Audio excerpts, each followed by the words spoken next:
What is up, my fellow Sackers? So Nationals happened this past weekend, and I wanted to get a video out there explaining my thoughts on how I think the impact of Nationals will have on the meta going forward.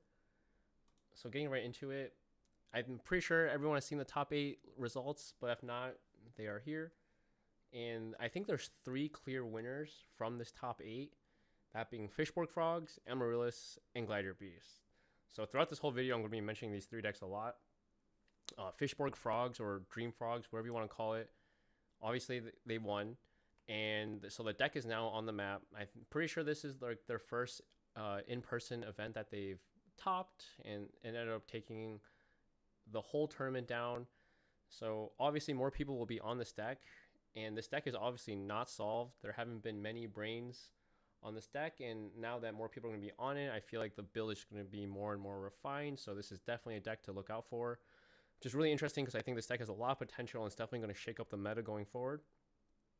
Next deck, Amaryllis. There's actually been 2 Amaryllises in the top 8 this time. This deck has been topping, I think, ever since Raleigh when it got 2nd and 9th. The deck is not solved still. There's been many variants that I've seen, many lists. And I don't know why. I'm going to put this out there. I don't know why this deck, for some reason, people just love playing more than 40, but they do.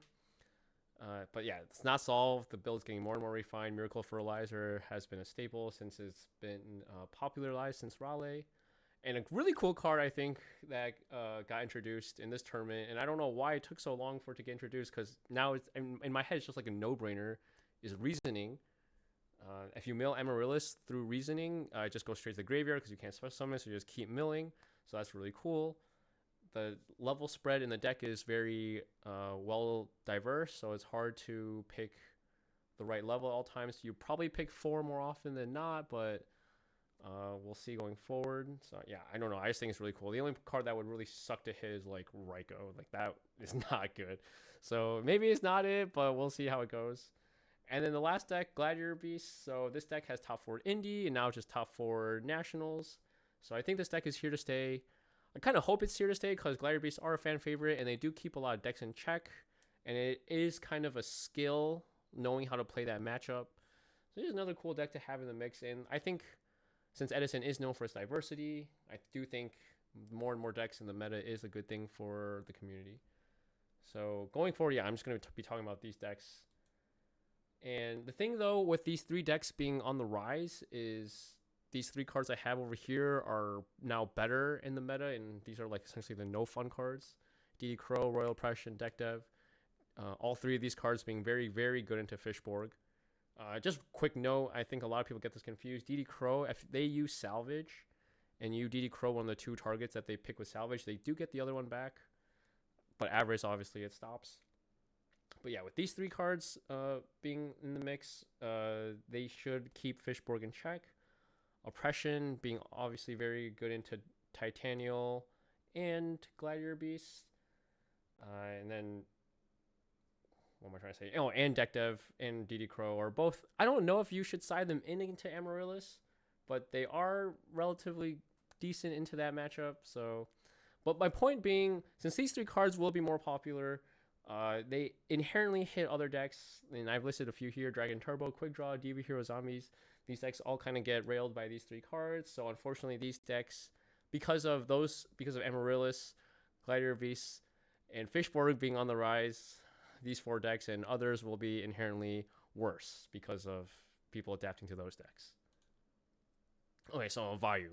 Obviously, I'm the Valou guy, so I definitely be talking about this. So Valou is in a very unique situation. It needs to adapt, but it can adapt, which is a good thing. We saw Rick Novak get 3rd at Nationals with Valou, and he actually main decked both Double Oppression. And I think you might have to do that going forward. Amaryllis and Fishborg are hard matchups for Valou. Amaryllis, if they open decently well, if they go first, it's just really tough. They just start off with Titanial. And the Fishborg deck, I feel like if they can set up multiple dupe blocks, it is very hard for Valou to break, especially multiple. And then Gladiator Beasts, I do think Valou has a good match with Gladiator Beasts, but it's not completely free. If Gladiator Beasts win the die roll and they open, a monster set 2, set 3, I'm just like, oh my god, it's gonna be one of these games. And you don't always win those games, so yeah, I don't think it's completely free. And a lot of people are always talking about, Crow, Fossil Dyna Vanity. So Rick was actually only on Transmigration. He wasn't playing Crow at all. I've been on the one DD Crow, one Transmigration, and some people just aren't even playing Crow. So I think now that Fishborg is an actual real deck, I think you have to play double Crow. So I think that's going to be a thing going forward. And everyone's always talking about Fossil Dyna or Vanity's Fiend, which one's better? Should I play 1-1? Should I just play two of one of them? And there's always been pros and cons for both, obviously. But now that I think that Amaryllis and Fishborg are going to become more and more popular, I do think Fossil Dyna does have the edge now. So yeah. And so, thing is, Blackwings can abuse all these cards that I just mentioned that Valou can abuse, DD Crow, Deck Dev, Royal Oppression. But it actually has a good matchup into Fishborg, Amaryllis, and GB. So I do think Blackwing is the biggest winner here. Deck-wise, I don't want the meta to devolve into Blackwing mirrors. That would really suck. It's very interesting because after Nats, people I feel like are thinking like, oh man, the meta's kind of like blown wide open a little more. Like it used to just be so hyper focused on the big three and decks trying to sneak in to compete with the big three, and now the cycle is like, yeah, decks are coming in to face the big three, but Blackwing kind of just answers all the problems. So yeah, we'll see how it goes, how the meta shapes, but I do think Blackwing is the biggest winner from this Nationals tournament result. Okay, and then Frog Hero, the last of the big three that I want to talk about.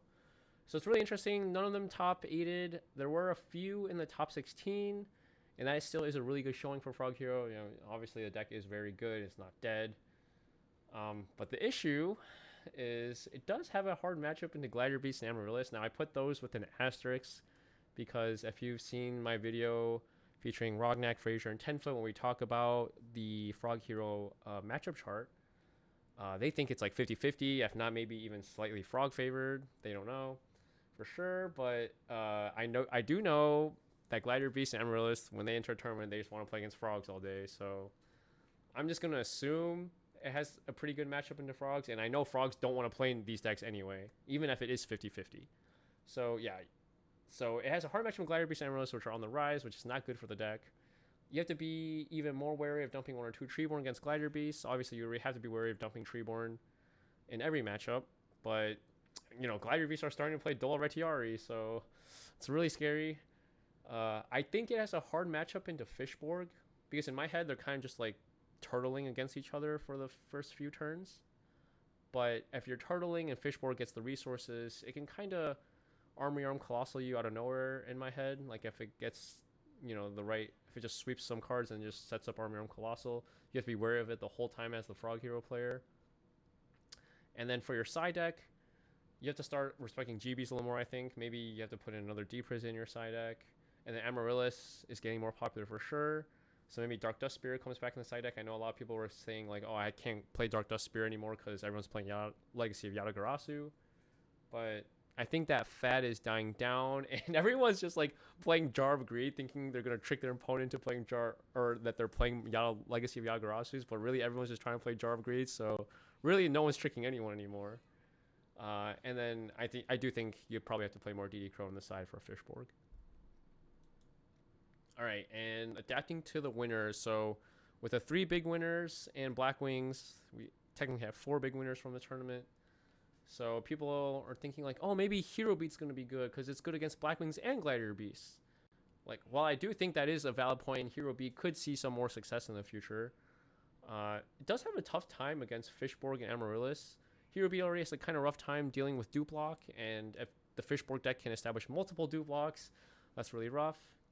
And then Amaryllis, on paper, I feel like it's kind of okay. You have a lot of outs to Titanial. You have the 3 Diva to make Cataster. You have the 2 Honest. But Amaryllis can kind of just keep chump blocking with the Amaryllises and Dandelions. So Hero Beat doesn't get its game plan of being able to just, overwhelm you. So there is that.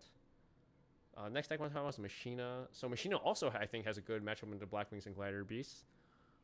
But I think it's a tough time against Amaryllis. All their stuff kind of targets, like assuming it's the Machina control like Hamster Raikou Kai's build, Hamster Echo Caius and Fortress, they all target. So if Christia is, or I'm sorry, if Titanial is ever backed up by some plants, that is, I feel like it's going to be really hard for the deck to out.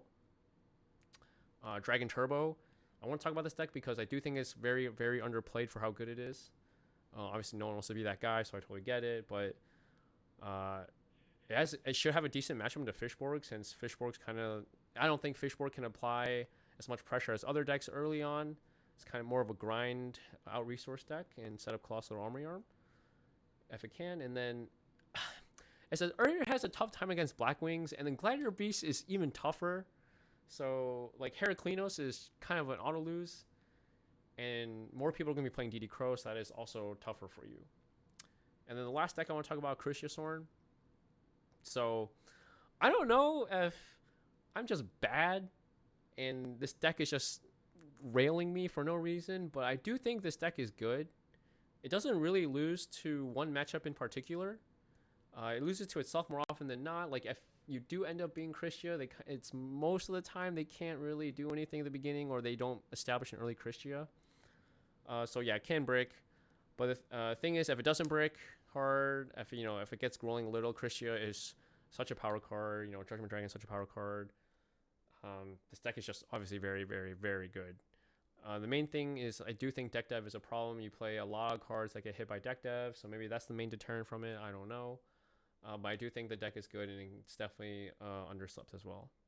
So yeah, let me know in the comments what you guys think. Maybe there's a deck I missed that you think will be on the rise after our Nationals tournament. But yeah, that's just what I think, and we'll see how the meta shapes going forward. I'm really excited to see how, this format that we play, that's like 14 years old now, is still evolving. It's just amazing to me. So yeah, let me know what you guys think in the comments. Peace.